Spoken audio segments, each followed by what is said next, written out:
ಎಂತವರ ಜೀವನ ದರ್ಶನವನ್ನ ಕೇಳಲಿಕ್ಕೆ ನಾವು ಕುಂತೀವಿ ಅಂತಂತಂದ್ರ ಅಂತಿಂತ ಸಾಧಾರಣ ವ್ಯಕ್ತಿ ಅಲ್ಲ. ಬದುಕಿನೊಳಗೆ ಕಷ್ಟ ಇರಲಿ, ಬಡತನ ಇರಲಿ, ನೋವುಗಳಿರಲಿ, ಎಲ್ಲವನ್ನೂ ಕೂಡ ಮೆಟ್ಟಿ ನಿಂತು ಮನುಷ್ಯ ಮಹದೇವನಾಗ್ತಕ್ಕಂಥ ದಾರಿಯನ್ನು ಇಡೀ ಜಗತ್ತಿಗೆ ತೋರಿಸಿರ್ತಕ್ಕಂಥ ಮಹಾಮಹಿಮ ಹಾನಗಲ್ಲ ಕುಮಾರಸ್ವಾಮಿಗಳ ಜೀವನ ದರ್ಶನವನ್ನು ಕಾಣಲಿಕ್ಕೆ ನಾವೆಲ್ಲ ಸುಮ್ಮನೆ ಇಲ್ಲಿ ಕಾಗಿ ಗುಬ್ಬಕ್ಕನ ಕತಿ ಕೇಳಿ ಹೋಗಕ್ಕೆ ಬಂದಿಲ್ಲ ಏನ್ರಿ. ಕಾಗಿ ಗುಬ್ಬಕ್ಕನ ಕತಿ ಹೇಳೋರು ಬಹಳ ಮಂದಿ ಅದಾರ, ಡೊಂಬರಾಟ ಮಾಡೋರು ಬಹಳ ಮಂದಿ ಅದಾರೆ. ಆದ್ರೆ ಈ ಜಗತ್ತಿನೊಳಗೆ ನಮ್ಮ ನಿಮ್ಮ ಹಾಗೆ ಬದುಕಿ ಬಾಳಿ ಜಗತ್ತಿಗೆ ಬೆಳಕಾಗಿ ಹೋಗಿರ್ತಕ್ಕಂಥ ಯುಗ ಪುರುಷ ಹಾನಗಲ್ಲ ಕುಮಾರಸ್ವಾಮಿಗಳ ಜೀವನವನ್ನು ಕೇಳೋದೈತಲ್ಲ, ಬಹುಶಃ ನಮ್ಮೆಲ್ಲರ ಪುಣ್ಯ ಅನ್ನುವಂಥದ್ದು. ಇಡೀ ಜಗತ್ತಿನಲ್ಲಿ ಇತಿಹಾಸವನ್ನು ತೆಗೆದು ನೋಡಿದಾಗ ಈ ಮನುಷ್ಯ ಜನ್ಮ ಬರಲಿಕ್ಕೆ 84 ಲಕ್ಷ ಜೀವರಾಶಿಗಳನ್ನು ದಾಟಿ ಬಂದದಂತೆ. ಮನುಷ್ಯ ಹಂಗ ಬಂದಿಲ್ಲಿವ ಏನ್ರಿ, ಹಂಗಿಂಗ ಬಂದಿಲ್ಲ. ಮೊದಲ ಕಾಗೆ ಆದ, ಗುಬ್ಬೆ ಆದ, ಹಂಗೆ ಆದ, ಕಟ್ಟೆ ಆದ, ಎಲ್ಲ ಪ್ರಾಣಿ ಆದ. ಕಟ್ಟ ಕಡೆಗೆ ಏನಾದ, ಮಂಗನಿಂದ ಮಾನವನ. ಗೊತ್ತೈತೆ ಅವರಿಗೂ ಎಲ್ಲ ಗೊತ್ತ. ಈ ಮಂಗನಿಂದ ಮಾನವನಾದವನು ಈ ಜನ್ಮ ಕಡೆ ಆಗ್ಲಿಕ್ಕೆ ಬಂದಿಲ್ಲ. ಮಾನವರಾದ್ಮೇಲೆ ಮುಗಿದ್ದೇನೋ ಮತ್ತು ಮುಂದೆ ಮಾನವ ಮಹದೇವನಾಗ್ತಕ್ಕಂಥದ್ದು ಒಂದು ಕಾಲ ಅದ. ಆ ಮಹದೇವನಾಗ್ತಕ್ಕಂಥ ದಾರಿಯನ್ನ ತೋರಿಸ್ಲಿಕ್ಕೆ ಈ ಯುಗಕ್ಕೆ ಅವತರಿಸಿ ಬಂದವರು ಹಾನಗಲ್ಲ ಕುಮಾರಸ್ವಾಮಿಗಳು ಅನ್ನುವಂಥದ್ದನ್ನ ಈ ಸಮಾಜದ ಬಾಂಧವರು ತಿಳ್ಕೊಳ್ಬೇಕಾಗ್ತದೆ. ಮಾನವ ಮಹದೇವನಾಗ್ತಕ್ಕಂಥ ದಾರಿ. ಎಂತ ಬದುಕು ಹಾನಗಲ್ಲ ಕುಮಾರಸ್ವಾಮಿಗಳು. ಅವ್ರ ಹೆಸರು ಹೇಳಿದ್ರೆ ಮೈಯಾಗಿನ ಕೂದಲ ನೆಟ್ಟಗಾಗ್ತಾವ. ಈಗೆಲ್ಲ ಮೊಬೈಲ್ ತಂತ್ರಜ್ಞಾನ, ಮೊಬೈಲ್ ಈಗ ಬಂದದ, ಕಂಪ್ಯೂಟರ್ ಬಂದದ, ಚಂದ್ರನ ಮೇಲೆ ಹೋಗಿ ನಾವು ಏನೆಲ್ಲ ಮನೆ ಕಟ್ಟಿಕೊಳ್ಳುವಂತ ಕಾಲ ಬಂದದ. ಆದ್ರೆ 106 ವರ್ಷಗಳ ಹಿಂದೆ ಒಬ್ಬ ಹಾನಗಲ್ಲ ಕುಮಾರಸ್ವಾಮಿಗಳು ಹಾಲೆಯನ್ನಾಗಿ ನಡೆದಿರ್ತಕ್ಕಂಥ ಬದುಕಿನ ಚಿಂತನೆಗಳನ್ನ ನೋಡ್ತಾ ಹೋದಾಗ ಇಂಥ ಬದುಕು ಇಂಥ ಈ ಜಗತ್ತಿನೊಳಗ ಅಂತ ಆಶ್ಚರ್ಯ ಪಡಬೇಕು. ನಾವೆಲ್ಲ ಆಶ್ಚರ್ಯ ಪಡಬೇಕು. ನಾವೆಲ್ಲ ಪ್ರಾಣಿಯಾಗಿ ಬಂದವರಲ್ಲಿ ಕಾಗೆ ಹೆಂಗ್ ಒದರ್ತೈತಿ ಅಂದ್ರ ನಾವ್ ಹೆಂಗ ತೋರಿಸ್ತೀವಿ ಹೇಳಿ ನೋಡು. ಕಾಗೆ ಹೆಂಗ್ ಒದರ್ತೈತ್ರಿ ನೋಡಿ ಬರ್ತೈತಿ. ಆಕಳ ಹೆಂಗ್ ಓದರ್ತೈತ್ರಿ ಅಂಬ ಅಂತ. ನಾನು ನಿಮ್ಮನ್ನ ಯಾಕೆ ಹೆಚ್ಚಿಗೆ ಮಾತಾಡ್ಸಕತ್ತೀನಿ ಅಂದ್ರೆ ಈ ಕಡೆ ಸಂಖ್ಯಾ ಬಲ ಜಾಸ್ತಿ ಇರ್ತವೆ, ಈ ಕಡೆ ಕಡಿಮೆ ಇತ್ತು, ಅದಕ್ಕೆ ನಿಮ್ಮನ್ನ ಜಾಸ್ತಿ. ಈಗೆಲ್ಲ ನಡೆದದ್ದು ನಿಮ್ಮದ ಅದೇವ, ಆಧಾರ್ ಕಾರ್ಡು ನಿಮ್ಮದ ಅದ, 2000 ನಿಮ್ಮದ ಅದಾವ. ಇವಕ್ಕೆ ಏನು ಇಲ್ಲ, ಮಣ್ಣು ಕೊಡಕ್ ಕಷ್ಟ ಕರೀತಾರೆ ಇವರು, ಉಳಿದಿದ್ದಕ್ಕೆಲ್ಲ ನೀವು ಅದೇವ. ಹೀಗಾಗಿ ನಾವು ಸ್ವಾಮಿಗಳು ಮನೆಗೆ ಬರ್ಬೇಕಂದ್ರೆ ಅವ್ವ ಅನ್ಕೊಂತ ಬರ್ತೀವಿ, ಅಪ್ಪ ಅಂತ ಒಬ್ರು ಬರಂಗಿಲ್ಲ. ಯಾಕಂದ್ರೆ ಅಡಿಗೆ ಮನೆಯಾಗ ಇರುತ್ತೆ ನಮ್ಮದೆಲ್ಲ ಬಾಳೆ ಏನ್ರಿ. ಅದಕ್ಕೆ ನಿಮ್ಮನ್ನ ಹೆಚ್ಚು ಮಾತಾಡಿಸ್ತೇನೆ ನಾನು, ಯಾಕಂದ್ರೆ ಅಲ್ಲೇ ಇರೋದು ಶಕ್ತಿ. ಈಗ ಈ ಸಂಘದವರು ನೋಡ್ರಿ, ಗಂಡ ಮಕ್ಕಳಿಗೆ ಅಂದ್ರೆ ಮೊದಲು ಸಾಲ ಕೊಡಂಗಿಲ್ಲ, ಹೋಗಿ ಮರ ಹೆಣ್ತಿನ ಕರ್ಕೊಂಡು ಬಂದಾಗತ್ತಾರ. ಈ ಪಂಚಾಯತ್ ಅವ್ರ ಮನೆ ಕಟ್ಟಿಸ್ಬೇಕಾದ್ರೆ ಹೆಣ್ಮಕ್ಳ ಹೆಸರಲ್ಲಿ ಆಸ್ತಿ ಇದ್ರೆ ರೊಕ್ಕ ಕೊಡ್ತಾರ ಅವ್ರಿಗೆ. ಈ ಧರ್ಮಸ್ಥಳ ಸಂಘ ಆ ಸಂಘದಾಗ ಬೇಕಂದ್ರೆ ಹೆಣ್ಮಕ್ಳ ಕಡೆನ, ಅದಕ್ಕಾಗಿ ನಿಮ್ಮದಾಗ ನಡೆದೈತವ, ನಮ್ಮನ್ನ ನೀವ ನೋಡ್ಕೋರಿ ಅಂತ ಹೇಳ್ಕೊಂತ ಈ ತಾಯಂದರ ಬದುಕಿನೊಳಗ ಈ ಸಮಾಜದ ಚಿಂತನೆ ಒಳಗೆ ನೋಡ್ರಿ, ಕಾಗಿ ಹೆಂಗ್ ಒದರ್ತದ ಅಂದ್ರೆ ಕಾಗಿ ಒದರೋದು ಹೇಳಿದಿರಿ. ಆಕಳ ಹೆಂಗ್ ಒದರ್ತದ ಅಂದ್ರ ಅಂಬಾ ಅಂತದ ಅಂತ ಹೇಳಿದ್ರಿ. ನಾಯಿ ಹೆಂಗ್ ಬೊಗಳ್ತದ ಅಂದ್ರ ಹೆಂಗ್ ಬೊಗಳ್ತದ್ರಿ, ಬೌಬೌ ಅಂತದ. ನೋಡ್ರಿ, ಎಲ್ಲಾ ಪ್ರಾಣಿ ಶಬ್ದ ಮಾಡ್ತೇವೆ ಅಂದ್ರೆ ನಾವ್ ಅದೆಲ್ಲ ಆಗಿ ಬಂದೇವ ಅಂತ ತಿಳ್ಕೊಬೇಕಟ್ಟ. ಅದೆಲ್ಲ ದಾಟಿ ಕಟ್ಟ ಕಡೆಗೆ ಏನಾಗಿವಿ, ನಾವು ಮನುಷ್ಯರಾಗಿದ್ದೀವಿ. ಇಲ್ಲಿ ನನ್ನ ಮುಂದೊಂದು ಮೈಕ್ ಇಟ್ಟಾರ. ಇದ್ರ ಮಾಲಕ ಒಂದು 10,000 ರೂಪಾಯಿ ಬೆಲೆ ಕೊಟ್ಟಾನ ಅಂತ ತಿಳ್ಕೊಳ್ಳೋದು. ಯಾಕೆ ಇದಕ್ಕೆ 10,000 ರೂಪಾಯಿ ಬೆಲೆ ಅಂತಂದ್ರ ನನ್ನ ಮಾತುಗಳನ್ನ ನಿಮಗೆ ಸ್ಪಷ್ಟವಾಗಿ ಕೇಳಿಸ್ತಕ್ಕಂಥ ಕೆಲಸ ಇದು ಮಾಡಕತ್ತದ ಏನ್ರಿ. ನನ್ನ ಮಾತುಗಳನ್ನ ನಿಮ್ಗೆ ಸ್ಪಷ್ಟವಾಗಿ ಕೇಳಿಸ್ತಕ್ಕಂಥ ಕೆಲಸ ಯಾವ್ದು ಮಾಡಕತ್ತದ, ಈ ಮೈಕ್ ಮಾಡಕತ್ತದ. ಹಾಗಾದ್ರೆ ಇದ್ರೊಳಗ ಒಂದು ಶಕ್ತಿ ಅದ ಅಂತ ನೀವು ತಿಳ್ಕೊಂಡಿರಿ. ಮೈಕಿನೊಳಗ ಮೈಕತ್ವ ಅನ್ನುವಂತ ಶಕ್ತಿ ಅಡಿಗಲ್ಲ. ಹೀಗಾಗಿ ಇದಕ್ಕೆ 10,000 ರೂಪಾಯಿ ಕಿಮ್ಮತ್ತು ಅದ. ಅಕಸ್ಮಾತ್ ಈ ಮೈಕ್ ಏನಾದ್ರೂ ನನ್ನ ಮಾತು ನಿಮಗೆ ಕೇಳಿಸ್ಲಿಲ್ಲ ಅಂದ್ರೆ ಇದ್ರ ಮಾಲಕ್ ಏನ್ ಮಾಡ್ತಾನೆ, ಇದನ್ನ ತಗೊಂಡ ತಿಪ್ಪ್ಯಾಗ ಹೊಡಿತಾನೆ. ಇದ್ರ ಕಿಮ್ಮತ್ತಿಲ್ಲ. ಎಲ್ಲಿವರೆಗೂ ಮೈಕಿನೊಳಗ ಮೈಕತ್ವ ಅನ್ನುವಂತ ಶಕ್ತಿ ಇದ್ದಾಗ ಈ ಮೈಕಿಗೆ ಕಿಮ್ಮತ್ತೋ, ಹಾಗೆ ಮನುಷ್ಯ ಅನ್ನುವಂತಹ ಜೀವನದೊಳಗ, ಮನುಷ್ಯ ಅನ್ನುವಂತಹ ದೇಹದೊಳಗ ಮನುಷ್ಯತ್ವ ಅನ್ನುವಂಥದ್ದು ಇರುವಷ್ಟು ಮಾತ್ರ ಕಿಮ್ಮತ್ತಿರ್ತದೆ. ಇಲ್ಲ ಅಂದ್ರೆ ಈ ಮನುಷ್ಯನ ದೇಹಕ್ಕೆ ಕಿಮ್ಮತ್ತಿಲ್ಲ ಅನ್ನುವಂತ ಸತ್ಯವನ್ನ ನಾವು ಅರ್ಥ ಮಾಡ್ಕೊಳ್ಬೇಕು. ಹಾಗಾದ್ರೆ ಮನುಷ್ಯತ್ವ ಅಂತಂದ್ರೆ ಏನು, ಯಾವುದಕ್ಕಾಗಿ ನಾವು ಮನುಷ್ಯರಾಗಿ ಹುಟ್ಟಿದ್ದೀವಿ? ಏನ್ ಮದುವೆ ಆಗಕ್ಕೆ ಹುಟ್ಟಿವೇನು, ಮದುವೆ ಆಗ ಕೊಟ್ಟಿವೇನು, ಮನಿ ಕಟ್ಸಾಕ್ ಕೊಟ್ಟಿವೇನು, ಮಕ್ಕಳ ಹಡ್ಯಾಕ್ ಕೊಟ್ಟಿವೇನು? ನಿಮ್ಮೊಂದು ಪ್ರಾಣಿ ಪಕ್ಷಿಗಳು ಹುಟ್ಟ್ಯಾವ, ಅವು ಮಕ್ಕಳ ಹಡಿತಾವ, ಅವು ಮನಿ ಮಾಡ್ಯಾವ, ಅವಕ್ಕೂ ಆಹಾರ ತಂದು ಕೊಡ್ತಾವ, ಗೂಡು ಕಟ್ತಾವ. ಹಂಗಾರೆ ಪ್ರಾಣಿಗೂ ಮನುಷ್ಯನಿಗೆ ಇರ್ತಕ್ಕಂಥ ವ್ಯತ್ಯಾಸ ಇದೆ. ಯಾವುದೇ ಪ್ರಾಣಿಗಳು ಹೀಗೇನಾದ್ರು ಪ್ರವಚನ ಹಚ್ಚಿದ್ದು ನೋಡಿದ್ರೆ ಎಲ್ಲದ ಮನುಷ್ಯರಿಗೆ ಪ್ರವಚನದ ಅವಶ್ಯಕತೆ ಬಹಳ ಆಗಿದೆ. ಯಾಕಂತಂದ್ರೆ ಮನುಷ್ಯತ್ವವನ್ನು ಮರೆತು ಈ ಸಮಾಜದೊಳಗೆ ನಡೆಯಕತ್ತಾನ.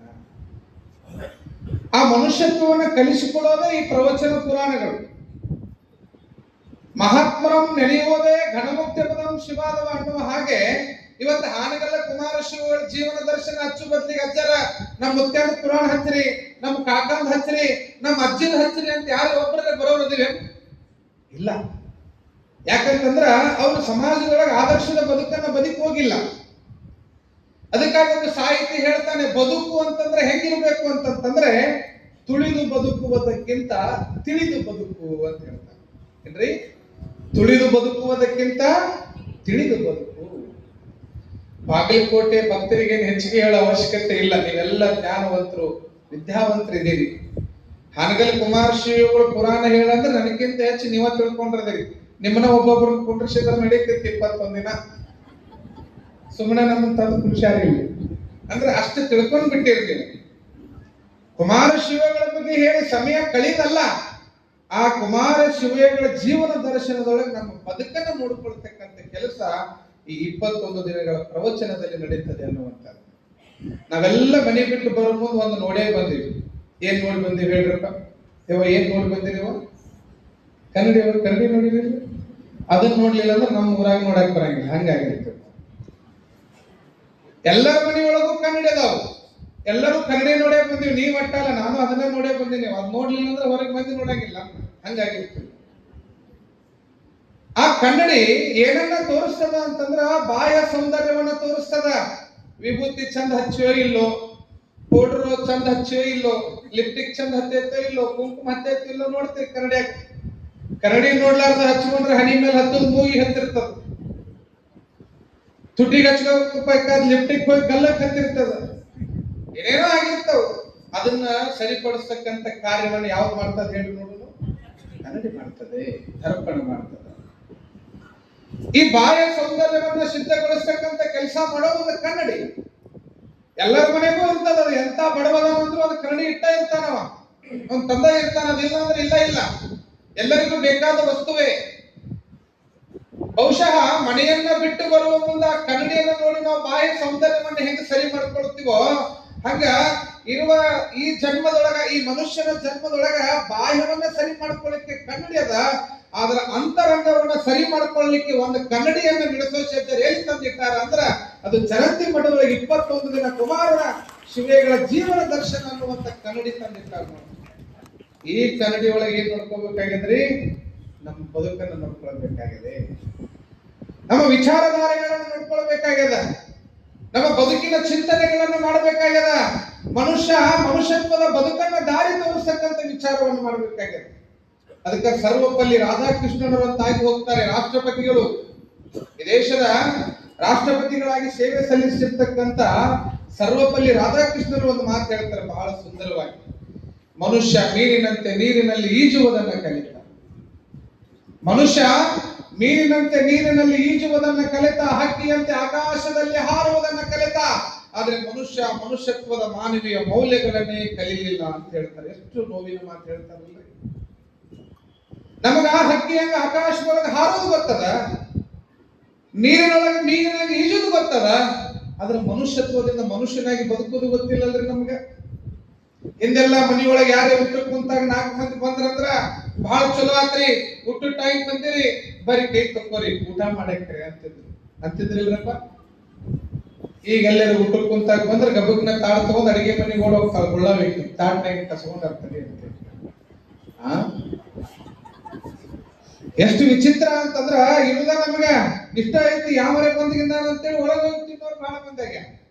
ಅದು ಹೋಗಲಿ, ದೊಡ್ಡ ಮನೆ ಕಟ್ಸಿರ್ತಾರ, ದೊಡ್ಡ ಕಂಪೌಂಡ್ ಹಾಕ್ಸಿರ್ತಾರ, ದೊಡ್ಡ ಗೇಟ್ ಇಟ್ಟಿರ್ತಾರ, ಗೇಟಿನ ಮುಂದೆ ಬೋರ್ಡ್ ಹಾಕಿರ್ತಾರ. ಏನಂತ? ನಾಯಿಗಳಿವೆ, ಒಳಗಿರೋ ನಾಯೋ ಹೊರಗಿರೋ ನಾಯಿ ಗೊತ್ತಿಲ್ಲ, ಒಟ್ಟ ನಾಯಿ ಅದಾವ ಬಂದಿಗಿದ್ದೀವಿ. ಬಂದ್ರೆ ಏನ್ ಮಾಡ್ತಾವು? ಭೌ ಅಂತಾವು. ಅದಕ್ಕೆ ನಾಯಿ ಅದಾವ ಅಂತೇಳಿ ಹೆದರಿಸಿ ಮನುಷ್ಯರನ್ನ ಬರುವುದನ್ನು ನಾವು ತಡಿತಾ ಇದ್ದೇವೆ. ವಸುದೈವ ಕುಟುಂಬ ಕಣ್ಣುವಂತ ವಿಚಾರಗಳನ್ನು ಮರಿತಾ ಇದ್ದೇವೆ. ಕೂಡಿ ಉಂಟಕ್ಕಂತ ಸ್ವಭಾವವನ್ನು ನಾವೆಲ್ಲೋ ಒಂದು ಕಡೆಗೆ ಮರೆತು ಹೊಂಟಿದ್ದೇವೆ. ಗುರು ಹಿರಿಯರಿಗೆ ಗೌರವ ಕೊಡೋದನ್ನು ಎಲ್ಲೋ ಒಂದು ಕಡೆಗೆ ನಾವು ವಿಚಾರನೆ ಮಾಡ್ತಾ ಇಲ್ಲ. ಸದ್ಗತಿಗಳ ವಿಚಾರಧಾರೆಗಳನ್ನು ಮರಿತಾ ಹೋಗಿ ಇವತ್ತು ನಮಗೆಲ್ಲ ಏನಾಗಿಬಿಟ್ಟದ ಅಂತಂದ್ರ ದೂರದರ್ಶನ ಬಂದು ಧರ್ಮ ದರ್ಶನ ದೂರ ಆಗ್ತಾ ಇದೆ. ಎಲ್ಲ ಮನೆಗಳಲ್ಲಿ ಧರ್ಮ ದರ್ಶನ ದೂರ ಆಗ್ತಾ ಇದೆ. ಏನೇನು ಕೆಲಸ ನೋಡ್ಬೇಕು ವಿಚಿತ್ರವಾಗಿ ಟಿವಿಗಳು. ಯಪ್ಪ ಯಪ್ಪ ಯಪ್ಪ ಒಂದ್ ಧಾರಾವ ಹೆಸರು ಐತ್ರಿ, ಮನೆಯೊಂದು ಮೂರು ಬಾಗಿಲು ಅಂತಂದ್ರೆ ಹೆಸರು ಏನ್ರಿ? ಮನೆಯೊಂದು ಐತನೇ ಇನ್ನೊಂದು ಮುಗದೈತೆ ಐತ್ರಿ, ನನಗ್ ಗೊತ್ತಿಲ್ಲ. ನೋಡೋರು ನೀವು ಪುಟ್ಟಕ್ಕನ ಮಕ್ಳು ನೋಡ್ಲಾರ್ದ ಬಂದ್ ಕೂತೀರ, ಅದು ಬಹಳ ಪುಣ್ಯ ಆಯ್ತು ನನ್ನ ಜೀವನ. ಎಲ್ಲಿ ಬಂದ್ ಮಾಡಿ ಬಂದಿರಲಿಲ್ಲ, ಬಹಳ ಬಾಗಿಲುಕೋಟೆ ಭಕ್ತರು ಮಲ್ಲಿಕಾರ್ಜುನ ಪುಣ್ಯ ಐತಿ ಅಂತ ಭಕ್ತರು ಪಡೆದಾರ. ನಾವು ಮನೆಗೆ ಹೋಗಿ ಪುರಾಣ ಹೇಳೋ ಪಾಳೆ ಬಂದೈತಿ ಸ್ವಾಮಿಗಳು. ಮನೆಯೊಂದು ಮೂರು ಬಾಗಿಲು ಅಂತ್ರಿ, ಅತ್ತಿದೊಂದು ಬಾಗಿಲ, ಸೊಸಿದೊಂದು ಬಾಗಿಲ, ಮಾವದೊಂದು ಬಾಗಿಲ. ಮನೆಯಾಗ ಗಂಡನ ಬಾಗಿಲನೇ ಇಲ್ಲ, ತಡಬರ್ಕ ಎತ್ತಾಡೋದು ಅದ್ರ ಪರಿಸ್ಥಿತಿ. ಅದು ಈ ಕಡೆ ಒದ್ದಾಡ್ಬೇಕು, ಈ ಕಡೆ ಒದ್ದಾಡ್ಬೇಕು, ಅದ್ರ ಪರಿಸ್ಥಿತಿ ಎಂತೆಂತ ಬಂದ್ಬಿಟ್ಟಾವ. ಶಿವ ಶಿವ ಶಿವ. ಅದಕ್ಕಾಗಿ ಧರ್ಮ ದರ್ಶನ ಕಡೆಗೆ ನಾವು ಮುಖ ಮಾಡಬೇಕಾಗಿದೆ. ನಿಡಸೋಶಿಯ ಜಗದ್ಗುರು ಮಹಾಸನ್ನಿಧಿಯವರ ವಿಚಾರ, ಮಲ್ಲಿಕಾರ್ಜುನ ದೇಶಿಕರ ಒಂದು ದಿನ ಪಟ್ಟಾಧಿಕಾರ ಮಾಡಿ ಒಂದಿಷ್ಟು ಅಕ್ಷಣ ಹಚ್ಚಿ ಎರೆದು ಒಂದಿಷ್ಟು ಹೊಸ ರೇಷ್ಮೆ ಮಡಿ ಉಡಿಸಿ ಒಂದಿಷ್ಟು ಬೆಳ್ಳಿ ರಥದೊಳಗೆ ಮೆರವಣಿಗೆ ಮಾಡಿ ಒಂದು ದಿನದ ಪಟ್ಟಾಧಿಕಾರ ಮಾಡಿ ಹುಗಿ ಉಳಿಸಿ ಕಳಿಸ್ಬೋದಾಗಿತ್ತು. ಆದ್ರೆ ಪರಮ ಪೂಜ್ಯರ ವಿಚಾರ, ಒಬ್ಬ ಸ್ವಾಮಿಯ ಮೆರವಣಿಗೆ ಮಾಡಿ ಪಟ್ಟಾಧಿಕಾರ ಆಗ್ಬಾರ್ದು, ಬಾಗಲಕೋಟೆ ಭಕ್ತರ ಬದುಕಿಗೆ ಬೆಳಕಾಗ್ತಕ್ಕಂಥ 21 ದಿನಗಳ ಪ್ರವಚನ ಮಾಡಿ ಪಟ್ಟಾಧಿಕಾರ ಮಾಡೋದು ಸಂಕಲ್ಪವನ್ನು ಮಾಡಿ ಈ ಒಂದು ಆಯೋಜನೆ ಮಾಡಿದ್ದಾರೆ. ಅದಕ್ಕೆ ಹೇಳ್ತಾರೆ, ಹರಪೂಜೆ ಗುರು ಸೇವೆ ವರಪುಣ್ಯವಿಲ್ಲದೆ ಭರಿಸಿ ಸುಖ ಭೋಗ, ಹಣವಿದ್ದಾಗಲೇ ಭಕ್ತಿ, ನೆನವಿದ್ದಾಗಲೇ ಸೇವೆ, ಗುಣವಿದ್ದಾಗಲೇ ಮಾಡಿ ಮುಕ್ತಿ ಪಡೆಯ. ಎಂತ ಮಾಡ್ತದವರು ಕಿಮ್ಮತ್ತಿನ ಮಾತು. ಹರಪೂಜೆ ಗುರು ಸೇವೆ ವರಪುಣ್ಯವಿಲ್ಲದೆ, ಹರಣ ಪೂಜೆ ಮತ್ತು ಗುರುವಿನ ಸೇವೆ ವರ ಮತ್ತು ಪುಣ್ಯ ಇದ್ದವ್ರಿಗೆ ಅಟ್ಟ ಸಿಗ್ತದ್ರಿ. ಸುಮ್ಮನೆ ಖಾಲಿ ಪೀಲಿ ಪುಕ್ಷಕ್ಕೆ ಮತ್ತೆ ಸಿಗಂಗಿಲ್ಲ. ಬಹುಶಃ ಬಾಗಲಕೋಟೆ ಭಕ್ತರು ಪುಣ್ಯ ಮಾಡಿರಿ. ಒಂದು ಕಡೆಗೆ ಚರಂತಿ ಮಠ, ಇನ್ನೊಂದು ಕಡೆಗೆ ತೆಂಗಿನ ಮಠ, ಎಷ್ಟು ಮಠಗಳು. ಅಷ್ಟೇ ಅಲ್ಲದೆ ಇಡೀ ಜಗತ್ತಿಗೆ ಬೆಳಕಾಗಿರ್ತಕ್ಕಂತಹ ಅಪ್ಪ ಬಸವಣ್ಣ ಐಕ್ಯ ಆಗಿರ್ತಕ್ಕಂಥ ಪುಣ್ಯ ನೆಲ ಯಾವ್ದಾದ್ರು ಇದ್ರೆ ಅದು ಬಾಗಲಕೋಟೆ ಜಿಲ್ಲೆ. ನೀವೆಷ್ಟು ಬಾಗಲಕೋಟೆ ಜನ ಪುಣ್ಯವಂತರು. ಬಸವಣ್ಣನ ಮೂರ್ತಿ ಲಂಡನ್ನಿನ ಮದರ್ ಪಾರ್ಲಿಮೆಂಟ್ ಮುಂದೆ ಸ್ಥಾಪನೆ ಆಗ್ತದ. ಆದ್ರೆ ಅಂತ ಮಹಾ ವ್ಯಕ್ತಿಯನ್ನ ನಿಮ್ಮ ಜಿಲ್ಲೆಯೊಳಗೆ ಇಟ್ಕೊಂಡಿರಲ್ಲ, ನೀವೆಷ್ಟು ಪುಣ್ಯವಂತರಿದ್ದೀರಿ ನೋಡ್ರಿ. ಅದಕ್ಕೆ ಹಲವು ಮಾತೇನು ನೀನುಳಿದು ಪಾದವನಿಟ್ಟ, ನೆಲವೇ ಸುಕ್ಷೇತ್ರ ಜಲವೇ ಪಾವನ ತೀರ್ಥ, ಸುಲಭ ಶ್ರೀ ಗುರುವೆ ಕೃಪೆಯಾಗುತ್ತಿದೆ. ಅಂತ ಮಹಾತ್ಮರ ಪುಣ್ಯ ನೆಲದೊಳಗ ಹಾನಗಲ್ಲ ಗುರುಕುಮಾರ ಶಿವಗಳ ಜೀವನ ದರ್ಶನ ಅನ್ನುವಂತ ಪ್ರವಚನದೊಳಗೆ ನಾವೇನ್ ತಿಳ್ಕೊಂಡು ಹೋಗ್ಬೇಕಾಗಿದೆ. ಹೇಳ್ತಾರೆ, ಹರಪೂಜೆ ಗುರು ಸೇವೆ ವರಪುಣ್ಯವಿಲ್ಲದೆ, ಹರಣ ಪೂಜೆ ಮತ್ತು ಗುರುವಿನ ಸೇವೆ ವರ ಮತ್ತು ಪುಣ್ಯ ಇರಬೇಕಂತ. ಆ ಪೂರ್ವ ಜನ್ಮದ ಪುಣ್ಯ ಇದ್ದಾಗ ಇಂದ ಸುಕೃತ ಫಲ ಸಿಗ್ತದ. ಎಷ್ಟೋ ಊರಾಗ ಮಠ ಇಲ್ಲ, ಸ್ವಾಮಿಗಳಿಲ್ಲ, ಗುರುಗಳಿಲ್ಲ, ದೇವರಿಲ್ಲ, ಏನೂ ಇಲ್ಲ. ಅದ ನೀವೆಷ್ಟು ಪುಣ್ಯ ಮಾಡಿರಿ. ಒಬ್ಬ ಸದ್ಗುಣಿಯಾಗಿರ್ತಕ್ಕಂಥ ಗುರುಗಳನ್ನ ಪಡ್ಕೊಳ್ಳೋದು ಅಷ್ಟೇ ಅಲ್ಲದೆ ಒಂದು ಧ್ಯಾನ, ಪ್ರಾಣಾಯಾಮ, ಯೋಗ, ತಪಸ್ಸು ಮಾಡ್ತಕ್ಕಂಥ ತಪಸ್ಸಿನ ಪುಣ್ಯ ನೆಲದ ಯೋಗಿಗಳನ್ನ ಪಡ್ಕೊಂಡಿರುವಂತ ಪುಣ್ಯ ನೆಲದೊಳಗೆ ಕುಂತು ಒಂದಿಷ್ಟು ಕಿವಿಗಳಿಗೆ ಆನಂದವಾಗಿ ಮಹಾತ್ಮರ ಜೀವನ ದರ್ಶನ ಕೇಳೋದೈತಲ್ಲ, ಆ ಸೌಭಾಗ್ಯ ಬಾಗಲಕೋಟೆ ಭಕ್ತರಿಗೆ ಪೂರ್ವ ಜನ್ಮದ ಪುಣ್ಯದ ಸುಕೃತ ಫಲ ಇಷ್ಟೆಲ್ಲ ಒದಗಿ ಬಂದಿದೆ ಅಂತಕ್ಕಂಥದ್ದು. ಅದಕ್ಕೆ ಹೇಳ್ತಾರೆ, ಇದು ಭಾಗ್ಯ, ಇದು ಭಾಗ್ಯ, ಇದು ಭಾಗ್ಯವಯ್ಯ. ಏನಾದ್ರೂ ಒಂದು ಪಡ್ಕೊಳ್ಬೇಕಾದ್ರೂ ಒಂದು ಭಾಗ್ಯ ಇರ್ಬೇಕು. ಈ ಭೂಮಿಯ ಮೇಲೆ ಒಂದು ಹುಲ್ಲು ಕಟ್ಟಿ ಅಳ್ಳಾಡಬೇಕಾದ್ರೂ ಭಗವಂತನ ಅಪ್ಪಣೆ ಇರ್ಬೇಕಂತ. ಒಂದು ಹುಲ್ಲು ಕಟ್ಟಿ ಅಳ್ಳಾಡಬೇಕಾದ್ರೂ ಭಗವಂತನ ಅಪ್ಪಣೆ ಇರ್ಬೇಕಂತ. ಸುಮ್ಮನ ಎಲ್ಲೋ ಇರ್ತಕ್ಕಂಥ ಹಾವೇರಿ ಜಿಲ್ಲೆ ಅಗಡಿ ಅಕ್ಕಿ ಮಠ, ಎಲ್ಲೋ ಇರ್ತಕ್ಕಂಥ ಬಾಗಲಕೋಟೆಯ ಚರಂತಿ ಮಠ, ತೆಂಗಿನ ಮಠಕ್ಕ ಅಲ್ಲಿಯ ಪರಮ ಪೂಜ್ಯರು ಬಂದು ಪ್ರವಚನ ಹೇಳುವಂತ ಸೌಭಾಗ್ಯ ಐತಂದ್ರ ಪೂರ್ವ ಜನ್ಮದವರ ಪುಣ್ಯ ಮಾಡಿರ್ಬೇಕು. ಅದಕ್ಕಿಂತ ಸೇವಾ ಸಿಗುತ್ತದ, ಸುಮ್ಮನೆ ಅಂತಿಂತವ್ರಿಗೆ ಸಿಗುವಂತದ್ದಲ್ಲ ಅನ್ನುವಂಥದ್ದು. ಹೀಗಾಗಿ ಗುರುವಿನ ಸೇವಾ ಮಾಡೋ ಯೋಗ ಸಿಗ್ತದೆ. ಒಬ್ಬ ಜಂಗಮ ಮೂರ್ತಿಯನ್ನ ಪಟ್ಟಕ್ಕೇರಿಸ್ತಕ್ಕಂತ ಒಂದು ಸೌಭಾಗ್ಯ ಇವತ್ತು ಬಾಗಲಕೋಟೆಯ ಜನತೆಗೆ ಸಿಕ್ಕದ. ಮನುಷ್ಯ ನೀರ ಮೇಲಿನ ಗುಳ್ಳಿದ್ದಂಗೆವ, ಯಾವಾಗ ತಪ್ಪಂತೈತೆ ಗೊತ್ತಿಲ್ಲ. ಯಾರಿಗಾರ ಗೊತ್ತದೇನ್ರಿ? ಇನ್ನೊಂದ್ ತಾಸಿಗೆ ಏನಾಗ್ತದೆ ನಿಮಗೂ ಗೊತ್ತಿಲ್ಲ, ನನಗೂ ಗೊತ್ತಿಲ್ಲ. ಇದು ಜೋರಂಗ್ ಚೀರ್ ಮಾತಾಡಕತ್ತೀನಿ ನಾನು. ಮೊನ್ನೆ ಹಿಂಗೊಂದು ಪುರಾಣದಾಗ ಜೋರಾಗಿ ಮಾತಾಡಕತ್ತಿದ್ದೆ, ಮುದಿ ಕಳಾಕತ್ತಿತ್ತದು. ಯಾಕೆ ಇವು ಅಳ್ತಂದ್ರೆ ಏನಿಲ್ಲಪ್ಪ, ನೀ ಪುರಾಣ ಹೇಳು, ನಾ ಅಳೋದ್ ಮಾಡ್ತೀನಿ ಅಂತ. ನೀ ಅಳೋದ್ ನಿಲ್ಸಿದ್ರೆ ನಾ ಮಾತಾಡ್ತೀನಿ ಅಂದೆ ನಾನು. ಇಲ್ಲಪ್ಪ ಅಳು ನಿಲ್ಲಕ್ ಆಗುವತ್ತು ಅಂತಂದು. ಯಾಕೆ ನೀ ಯಾಕೆ ಅಳಾಕತ್ತೀರಿ ಅಂತ ಕೇಳಿದ್ರೆ, ಏನಿಲ್ಲಪ್ಪ ನಿನ್ನೆ ನಮ್ಮ ಮನ್ಯಾಗ ಒಂದು ಎಮ್ಮಿಕರ ಹಿಂಗ ಒದರಿ ಸತ್ತಪ್ಪ, ಅದನ್ನ ನೆನಸ್ಕೊಂಡು ಅಳಾಕತ್ತೀನಿ ಅಂದ್ರೆ ಆ ಎಮ್ಮಿಕರ ಸತ್ತೈತ ಇಲ್ಲಿ ಅಳಾಕತ್ತಾಳ. ಅದಕ್ಕೆ ನಾ ಚೀರಿ ಹೇಳಿ ಮತ್ತೆ ನನಗೆ ಕಳ್ಸಾಕ್ ಬಂದಿದ್ದ ನಮಗೆ ಗೊತ್ತಿಲ್ಲ. ಅದಕ್ಕಾಗಿ ಒಂದಿಷ್ಟು ಮಹಾತ್ಮರ ಚಿಂತನೆಗಳನ್ನು ಕೇಳಲಿಕ್ಕೆ ಮನಸ್ಸು ಹಗರು ಮಾಡ್ಕೊಂಡು ಕೊಂಡಿರ್ಬೇಕಾಗ್ತದೆ. ಒಂದಿಷ್ಟು ಪುರಾಣ ಪ್ರವಚನ ಕೇಳ್ತಕ್ಕಂಥ ಸೌಭಾಗ್ಯ ಇರಬೇಕು. ಏನೆಲ್ಲವನ್ನ ಗಳಿಸಿದ್ರು ಕೂಡ ಇಲ್ಲೇ ಬಿಟ್ಟು ಹೋಗುದದ. ಬರುವಾಗ ಬೆತ್ತಲೆ, ಹೋಗುವಾಗಲೂ ಬೆತ್ತಲೆ. ಏನ್ರಿ, ಯಾರೇ ತಾಯಿ ಗರ್ಭದಿಂದ ಬರುವಂತ ಯಾರೇ 10 ಎಕರೆ ಹೊಲದ ಉತ್ತಾರ ಹಿಡ್ಕೊಂಡು ಬಂದವರು ಅದಾರೇನು? 1 ಕೆಜಿ ಬೆಳ್ಳಿ ಬಂಗಾರ ತಂದವರು ಅದಾರೇನು? ಏನು ತಂದಿಲ್ಲ. ಪುಸ್ ತುರ್ ಮಾಮ, ಖಾಲಿ ಕೈಲಿ ಬಂದಿವಿ, ಖಾಲಿ ಕೈಲಿನ ಹೋಗುದು. ಬರುವಾಗಲೂ ಏನು ತರಲಿಲ್ಲ, ಹೋಗುವಾಗಲೂ ಏನಾದ್ರು ಒಯ್ತೀನಂದ್ರೆ ದೇವರಾನೇ ಬಿಡಂಗಿಲ್ಲ. ಒಂದಿಷ್ಟು ಮಂದಿ ಪುಣ್ಯಾಗ ಮಣ್ಣು ಮಾಡಕ್ಕ ಇಳಿದಿರ್ತಾರ ನೋಡ್ರಿ. ಮಣ್ಣು ಕೊಡಕ್ಕದು ಹೋಗಿರಪ್ಪ ನೀವು? ಯಾವಾಗ ಹೋಗಿರ ಮಣ್ಣು ಕೊಡಕ್ ಹೋಗಿರ? ಆ ಮಣ್ಣು ಕೊಡಕ್ ಹೋದಾಗ ಒಬ್ಬ ಪುಣ್ಯಾಗ ನಿಂತಿರ್ತಾನ ನೋಡಿ ಕೆಳಗೆ. ಅವ್ ಹೇಳ್ತಾನೆ ನಗಿನವ್ರಿಗೆ ಏನಂತ, ಈಗ ಕಡಿ ಸಾರಿ ಮುಖ ನೋಡೋರಿದ್ರ ಈಗ ನೋಡ್ಬಿಡ್ರಿ, ಈಗ ಕಡಿ ಸಾರಿ ಮುಖ ನೋಡೋರಿದ್ರ ಈಗ ನೋಡ್ರಿ. ಇದನ್ನ ಕೇಳಿದ್ರೆ, ಈ ಮಾತು ಕೇಳಿರಿ, ಹೇಳ್ತಾರಿಲ್ಲ ನೋಡ್ರಿ, ಹೇಳ್ತಾರಿಲ್ಲ. ಅವ ನಿಮ್ಗೆ ಕಡಿ ಸಾರಿ ಮುಖ ನೋಡು ಅಂತ ಹೇಳ್ತಿರಂಗಿಲ್ಲ. ಕಿವಿಯಾಗಿನು ಮುಗನ್ಯಾಗಿನು ಏನ್ರಿ ಬಿಟ್ರೆ ಈಗ ನೋಡ್ರಿ ಅವ ಅಳು ಗುಂಗಿನಾಗ ಎಲ್ಲರಿಗೂ ಬರ್ತಿಗಿತ್ತೀರಿ, ಮತ್ ಮುಚ್ಚಿದ್ರೆ ಮತ್ ಸಿಗಂಗಿಲ್ಲ.